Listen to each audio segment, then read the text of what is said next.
बिस्मिल्लाहिर्रहमानिर्रहीम अस्सलाम वालेकुम वरहमतुल्लाहि वबरकातुहू। माय डियर स्टूडेंट्स, हमारी डिस्कशन 10th क्लास की मैथमेटिक्स के ऊपर जारी है, जिसमें आज हम इंशाल्लाह एक्सरसाइज 1.1 के क्वेश्चन नंबर 3 का पार्ट नंबर 9 अपने आज के इस लेक्चर में डिस्कस करेंगे।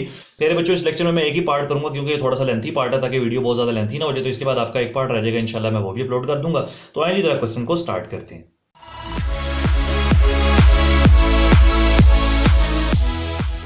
अब आप इस क्वेश्चन पर जरा गौर करेंगे तो आपको पता चलेगा कि ये क्वाड्रेटिक इक्वेशन की स्टैंडर्ड फॉर्म में तो कन्वर्ट है ही नहीं है। तो हमें पहले क्या करना पड़ेगा, क्वाड्रेटिक इक्वेशन की स्टैंडर्ड फॉर्म में कन्वर्ट करना पड़ेगा, जो कि इस एक्सरसाइज के क्वेश्चन नंबर 1 में हम ऑलरेडी सीख चुके हैं।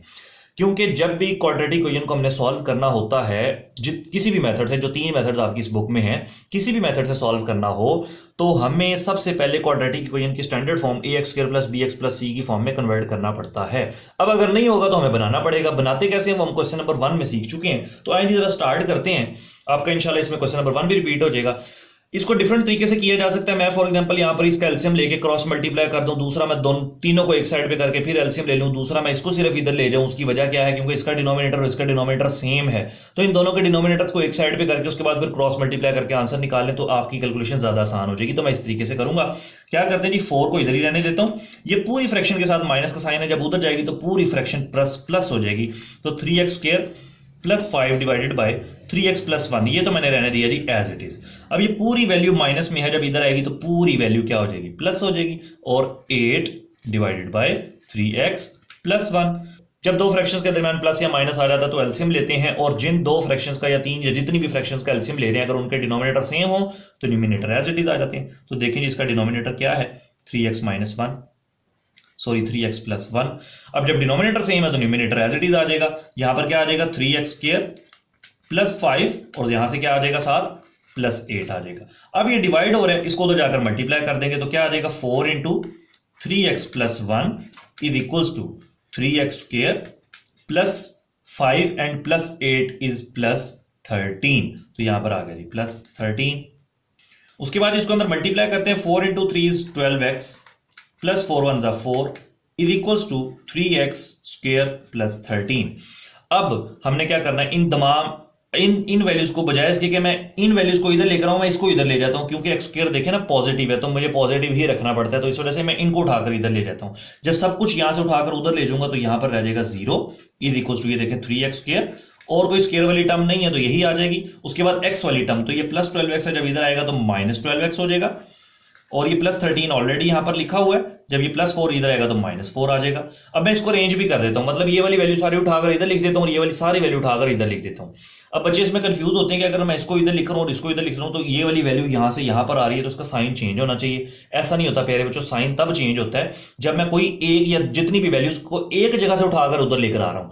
मैं ये वाली वैल्यू उठाकर इधर लेकर आ रहा हूं, ये वाली वैल्यू उठाकर इधर लेकर आ रहा हूं। साइन तब चेंज होगा जब मैं सिर्फ इसको इधर लेकर आऊं या इसको इधर लेके जाऊं। ठीक है, तो इस वजह से मैं सिर्फ इसको अरेंज करूंगा। यूं समझ लेंगे, इसको मैंने यूं करके लिख दिया तो देखें 0 इस तरफ आ जाएगा और ये वाली वैल्यू इस तरफ आ जाएगी।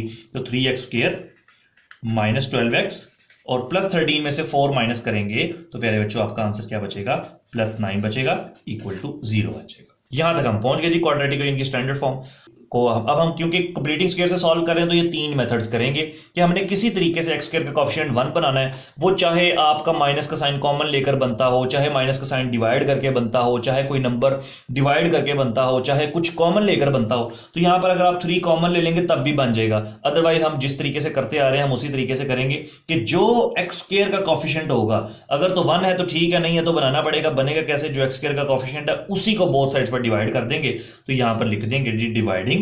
ठीक है जी, हमने 3 से बोथ साइड पर डिवाइड कर देना, क्योंकि हम वो एक मेथड रखते हैं ना जिस तरीके से हम पहले करते आ रहे हैं। तो यहां पर देखें जी 3x² divided by 3 -12x divided by 3 + 9 divided by 3 = 0 divided by 3। यहां पर मैंने लिख के इस वजह से बता दिया ताकि, क्योंकि हमने बोथ साइड्स लिखा हुआ है ताकि आप कंफ्यूज ना हो। हमने बोथ साइड्स पर ही करना होता है, लेकिन 0 को किसी भी नंबर पर डिवाइड करें ये तो आ जाएगा 0। ये देखें जी, अब ये 3 इस 3 से क्या हो गया, कैंसिल हो गया। ये 3 1 = 3, 3 4 = 12। मैं पूरी लाइन ऊपर नहीं लगा रहा ताकि आपको नोट बाद में करने में कोई प्रॉब्लम ना हो। उसके बाद ये 3 1 = 3 और ये 3 3 = 9। तो क्या बच गया जी, यहां से आपका बच गया जी x² - 4x, यहां से बच गया जी +3 = 0। अब देखें जी, आपका क्वाड्रेटिक इक्वेशन की स्टैंडर्ड फॉर्म में कन्वर्ट करने के बाद हमने कंप्लीटिंग स्क्वायर का फर्स्ट मेथड कर लिया, जिसमें हमने क्या किया जी, x square minus 4x plus 3 कर लिया, जिसको हम कंप्लीटिंग स्क्वायर मेथड से सॉल्व कर रहे हैं ना। तो पहला स्टेप हो गया कि एक्स स्क्वायर का कोएफिशिएंट 1 होना चाहिए। दूसरा स्टेप जी, कांस्टेंट टर्म को इक्वल के राइट साइड पे शिफ्ट कर देना, तो इसको हमने यहां पर अब शिफ्ट कर देना। तो बाकी देखिए अगर क्या बच जाएगा, तवज्जो रखिएगा यहां पर कि एक्स स्क्वायर माइनस 4x और ये जब प्लस 3 है उधर जाएगा तो माइनस 3। देखिए दो स्टेप हो गए।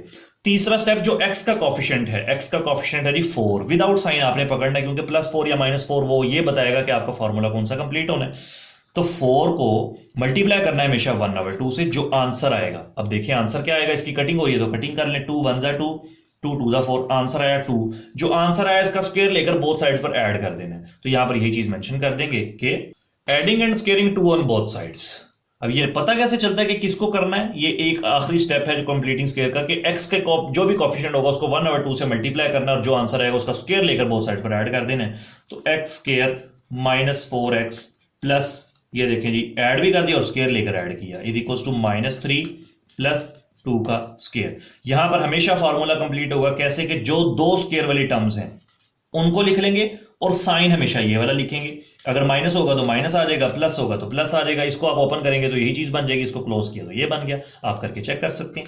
-3 प्लस 2 का स्क्वायर करेंगे तो 4 आ जाएगा। अब हम क्या करेंगे जी, -3 प्लस 4 इज 1 आता है, और ये क्या है जी x माइनस 2 का होल स्क्वायर आ गया। हमने तो फाइंड करनी है x की वैल्यूज, तो हमें यहाँ पर स्क्वायर को खत्म करना पड़ेगा ना। तो स्क्वायर को खत्म करने के लिए स्क्वायर रूट लेते हैं। जब आपने बोथ साइड्स पर प्यारे बच्चों स्क्वायर रूट लिया तो आपका आंसर आ जाएगा जी x माइनस 2 और इसका square is equals to square root of 1। Square root से होता है जी कैंसिल, ऐसा ही है जी। उसके बाद यहां पर रहेगा जी x minus 2 is equals two plus -1। ये वैल्यू यहां पर मूव कर देंगे क्योंकि हमने x की वैल्यूज फाइंड करनी है। तो उधर जाकर +2 हो जाएगा, प्लस -1। अब एक दफा प्लस में लिखेंगे, एक दफा माइनस में लिखेंगे, तो क्या आ जाएगा जी x is equals to 2 + 1 and x is equals to 2 - 1। तो यहां से x का आंसर प्यारे बच्चों आएगा 3 और यहां से प्यारे बच्चों x का आंसर आएगा 1। 2 + 1 इज 3 एंड 2 - 1 इज 1। तो हम इसको क्या करेंगे, एंड पर सॉल्यूशन सेट में लिख देंगे। तो यहां पर ये सॉल्यूशन सेट मेंशन कर देते हैं जी, solution set is equals to 1 and 3। ये प्यारे बच्चों आपका पार्ट नंबर 9 भी हुआ कंप्लीट। अब आपका एक पार्ट रहेगा, इंशाल्लाह मैं वो भी अभी अपलोड कर दूंगा। तब तक के लिए इजाजत दें। इन क्वेश्चंस की प्रैक्टिस करें, अच्छे तरीके से प्रैक्टिस करें। लॉन्ग क्वेश्चन के हवाले से इंपॉर्टेंट क्वेश्चन है इंशाल्लाह ताला। जो लास्ट पार्ट है वो भी मैं अभी अपलोड कर दूंगा। तब तक के लिए इजाजत दीजिए। दुआ में याद रखिए, अपना बहुत सारा ख्याल रखें। अस्सलाम वालेकुम रहमतुल्लाहि व बरकातहू।